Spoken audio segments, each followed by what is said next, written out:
everybody, and welcome to a new video. And today we are going to talk about the movies, the series, and the book that I saw and read this last 3 months. So we're gonna start with the books. So the first book I read is The Outland. So I saw the movie in October 2024 in Dublin. Yeah, it's important for me.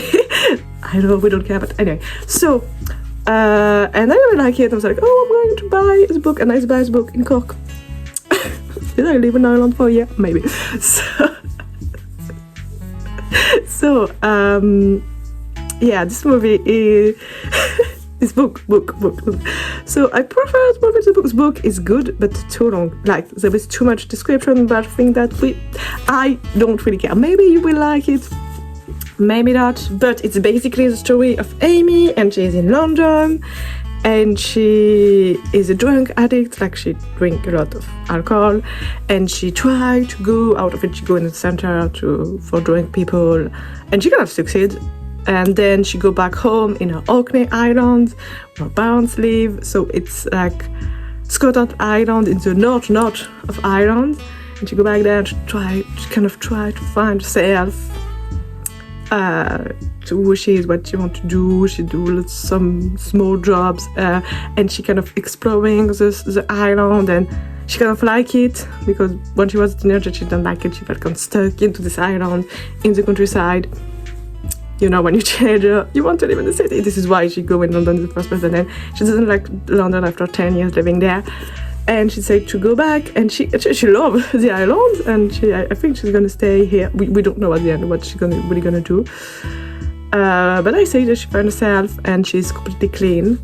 But there was too much for me, too much description and story about alcohol, and it's always the same, so it's kind of boring, and too much description. It's good to have description about the island to, you know, kind of imagine what it looks like, and especially when you don't know Scotland Island, but not too much. This was too much. Yeah, this was really too much description of the island and the geography and the weather and the story of the island as well. I personally don't really care. I didn't buy it for that, so I didn't for her and the story. But it's really interesting, like a journey in itself and everything. And you can relate to that. I kind of relate to that. So yeah, it's good, just too much description. But if you like description, you will love this book. The second book that I read is Dark Materials. So it's a children books. I think it's children, teenager books. But I really like it. I love it. So it's Lyra. She's 11 years old, and she is living in Oxford, and she kind of go in the north after a lot of adventures. It's really epic adventures. There is a polar bear she friends with, and this is fantastic. But I think you know it's Dark Materials. I mean, come on, who doesn't know? And the book is really good. Even if you are an adult, you can like the book because I really love it. If you like adventures, yeah, it's really good. Then I'm going to talk to you about the movie that I saw. So I saw 3 movies in Spanish to try to improve my Spanish. So the first thing is Queen on the Run. And so it's four women who want to go away from their everyday life, busy, because most of them are mother or they work a lot, and they want to kind of, you know, step back like this.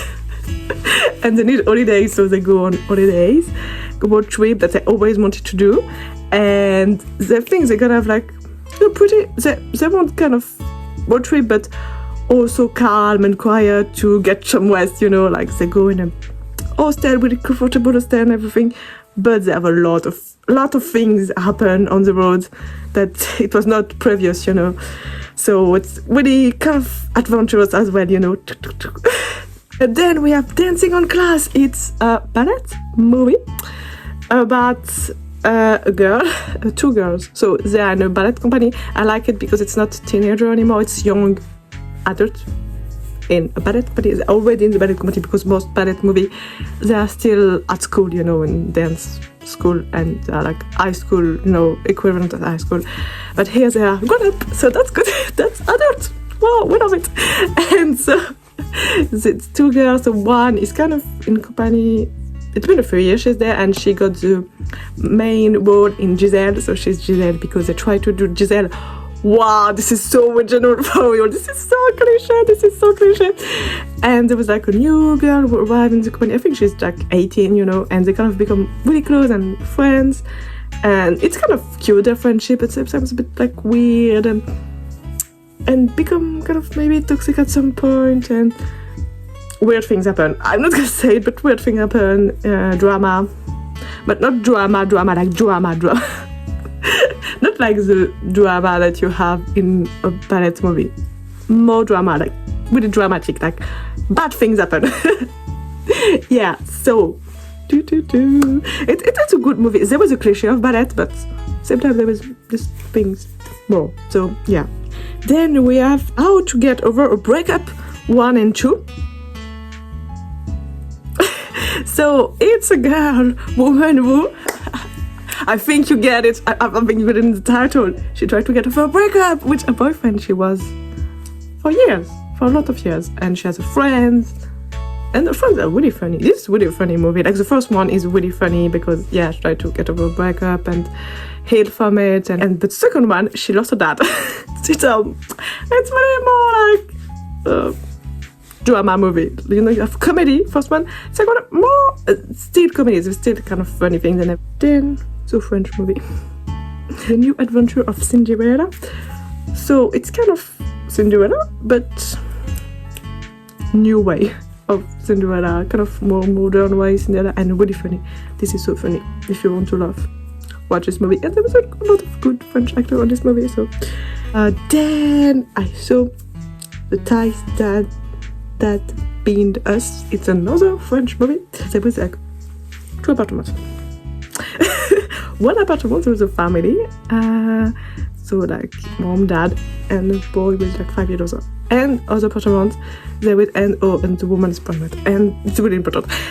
And the other apartment, there was like a old, not that old, I was like 50s lady. She's living alone, and she's feminist. She doesn't have children. She works in a feminist bookshop. And so one day the family go to the lady apartment, and she asks, can you babysit the boy, because she was about to give birth and she has nobody like to visit him and everything. So they go, she gives birth, she died. And then the dad comes back with the baby, and the neighbor kind of help them to grieve and to like babysit the children and everything, and kind of slowly become part of the family.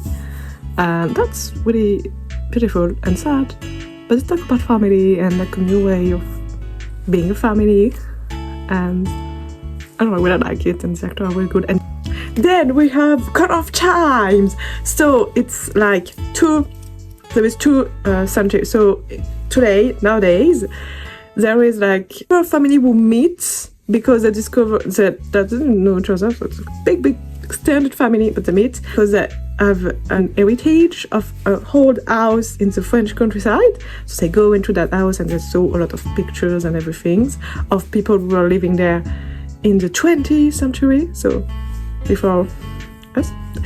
And before 21, there was 20, oh my god. And so then you kind of see the pictures of these people, and then boom, 20th century, you saw them in their lives. So you saw like the young girl who was living there. She left for Paris to want to try to find a mother that she doesn't really know, because it's a grandmother who do her education and everything. So yeah, and so she go into Paris, she meets boys, there was kind of young love, there was a photographer and a painters, and there was also kind of a scene where you have kind of all the big French artists of the 20th century, like Monet, Renoir, have these famous people. So yeah, that's a really beautiful movie. It's talking about the family in so many ways, a lot of theme in this movie. So yeah, good movie to watch. Really French, but really good for cinema. So not so the French movie. It's The Little Sister. So it's a queer girl. She is Muslim. So she's really Muslim, like that. She believes in God and the Quran and everything. She's really into it. And she discovered that she likes girls, that she's a lesbian, and she's like, how do I kind of live with these two identities were kind of opposites at first, and so she's kind of adventurous first experience with girls. She dated a lot of different girls for real, and then she fell in love with a girl, and they kind of a relationship. It's so cute, and she's a bit of an artist, this girl, and but she's kind of depressed, so she kind of end up their relationship, and she's so sad about it. And yeah, that's kind of first discovery, and then she got to university and she discovered other queer people, gay men, other queer girl like her. It's a good queer movie. Then I saw, okay, this is not the last movie, French movie, School Society. This movie is amazing for school education. If you're interested by this, watch this movie.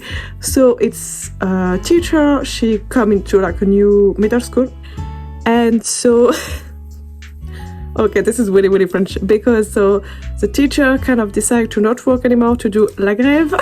It's really French. Protest. They stop working to protest against the system because they have, maybe they don't have enough money, I don't know, but there is something that the government do, they don't like it, so they stop working. So, but they have to, the middle school has to be open to welcome students who can't stay at home on their own. And she said, you can do whatever you want in the school, and the students are like, what? Because school, you can't do whatever you want. That kind of surprised at first, and go on their phone, do kind of cliche teenage stuff, but then they get creative, like they paint a whole wall, they do gardening, they play basketball, they do kind of a lot of different activity, workshop, in the whole school, and they do it all by themselves, like the adults are not behind them all the time, they kind of give them freedom. It's so interesting, and the students love school like that. So, wow, I love going to school, and it's kind of a reflection of maybe we can try to change school and change the way you teach things. Maybe like this workshop, and they learn things. They learn about gardening, how plants grow up and everything. It's kind of science, And there was also a girl who is into like electricity things, with wire and everything. And she love it, and she just do that all the time. And maybe school should be like that in France and in other countries, because I'm not sure there was a lot of country where school is like that. So yeah, I don't think about it. Then the last movie I saw is Charlie and George. I think it's kind of American movie, kind of famous American movie. So it was fun and epic and adventurous, and there was Cameron Diaz, so I like it because I like Cameron Diaz, but it's a bit old. The way women are treated are not, but they're kind of badass and everything. So it's good, but it's not perfect. I don't know, the twee badass girl. We love it, and I watched it with a friend, and she was like, they're like the Totally Spies. Like the Totally Spies, and one of them is have the same name than one of the Totally Spies. I don't remember which one, but that was really funny. Yeah. Then we're gonna talk about the series that I saw. So there was one Spanish series that I saw, Valeria. I didn't Valeria. I didn't finish it yet, but I really like it.